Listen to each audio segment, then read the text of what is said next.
Hello, welcome to the Introduction to Animation module.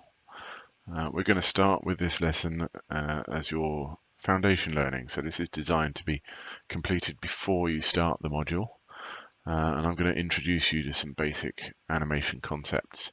We're going to create your name in 3D and then we're going to animate it. If you haven't already done it, you should also do the Introduction to 3D Foundation Learning to familiarize yourself with the 3ds Max user interface. So, your 3ds Max probably looks something a bit like this. I personally like to tidy it up a little bit because there's quite a lot of space taken up with these kind of toolbars around the edge, and you can get rid of them quite easily to give yourself more 3D space in the middle. So this button up here, it says Show Ribbon. If you click that, you can turn it off and it hides that ribbon along the top.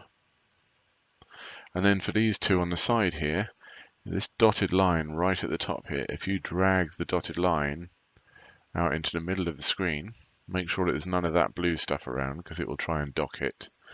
And then you can just press X to make it go away. Do the same for this little viewport layout bar as well. Close that one. Now I've got a bit more space, and it also means I can situate myself up in the corner here, which is where I like to live when I'm doing these tutorials. Right, so over here in the Create panel, which is the little plus tab in the corner, make sure that you also got the geometry button pressed, which is the circle, and you should see Text Plus written here. So I'm going to click on the Text Plus button, and then I'm just going to go into my front viewport, and just somewhere around the origin, I'm just going to click once to create my text. Now we're going to switch over to the Modify panel to modify the changes. Notice that it's the same as the Create panel, but it just means I don't accidentally create any new text when I'm working. So now I'm going to change the text there for my name, Ken. There's some other settings down here, so I can change the size of the text just to make it bigger or smaller. And then you can see it's very thin at the moment, it's not very 3D. So if I come a bit further down and use the extrude setting, I can make it thicker. Notice all I'm doing is dragging on these arrows here. If I drag up and down, it changes the value. These are called spinners. You see them throughout 3ds Max. Right, to make this a bit more fun, I'm just going to change some of the fonts.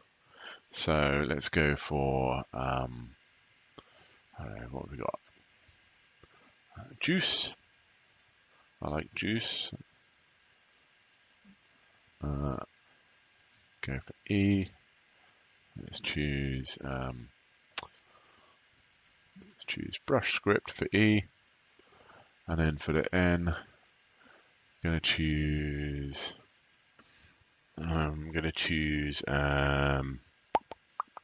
Kristen. So now I've got 3 letters. I'm just going to make it a little bit bigger again. Now you can do some other settings as well. So if I go a bit further down, you've got a thing here where you can apply a bevel around the outside edge just to make it look kind of nice and 3D. And then the important thing is we want to be able to separate these letters out so we can animate them. So if we go down to the animation rollout right at the bottom, you need to click the little triangle to expand it. And then where it says separate, you can choose character, and it will actually create 3 different character objects of your letters. You can see it's actually generated new geometry for them, and you've still got your Text Plus in the background that you can change if you want to regenerate them again or change any of the fonts and so on. I'm just going to hide that now, so once you've got that selected, just right click and go hide selection, and then we are left with the 3 letters that make up my name. So now we're going to animate these, and we're going to animate them coming into make up my name. So first thing to do is to set up a camera so that we know what we're looking at. So I'm just going to use this viewport here for my camera. I'm just going to do, if you press P, it goes into perspective mode, and you can see like that. You can also do that by clicking on the word up here, and you can choose from any of these things.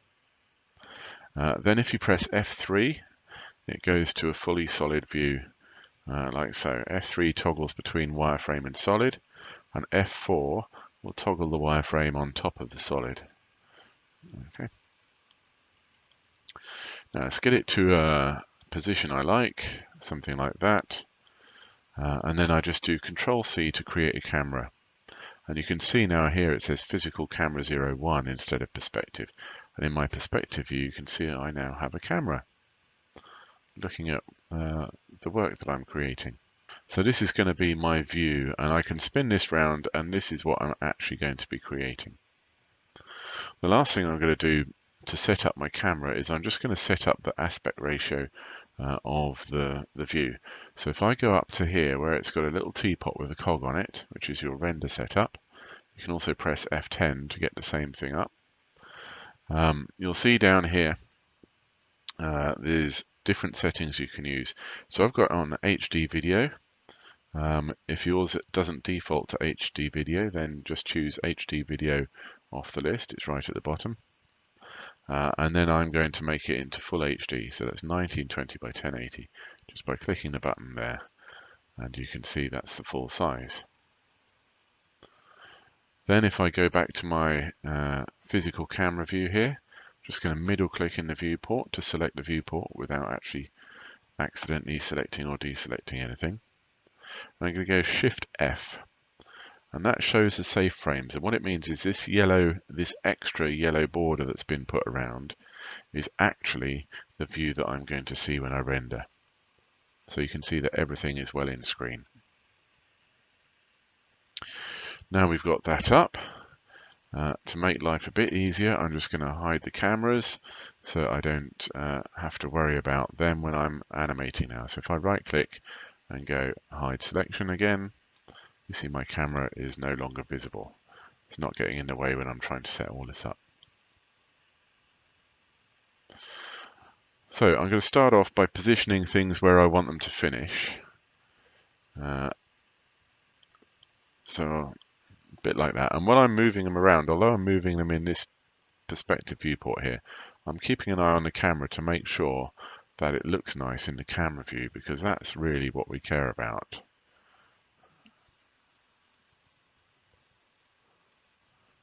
Okay, so that's the view that I'm going to go for.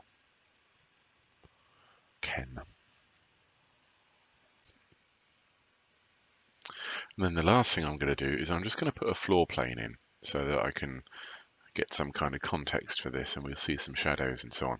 So I go to my Create panel again, make sure my geometry is up, and down here on the other side to where Text Plus is, you should see Plane. So click Plane, and I'm just going to drag out on the floor from somewhere over here, like this, a floor plane for my writing to sit on. Now, if I look at my camera view, I can see I've got an annoying kind of corner in there. So I'm just going to go to press E to go to my rotate gizmo, rotate this around a little bit to make it so that it's level.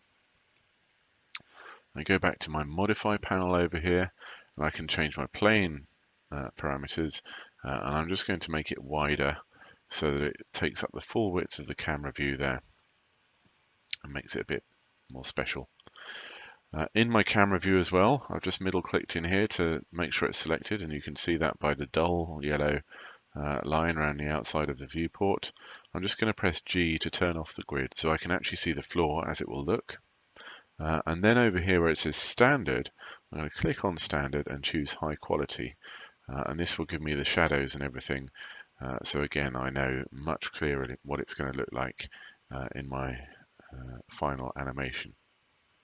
So we've got our scene set up now. So I'd like you to go away and create your scene with your name. And when you're ready, come back and we'll start to animate this together. After all, that's what we're here for.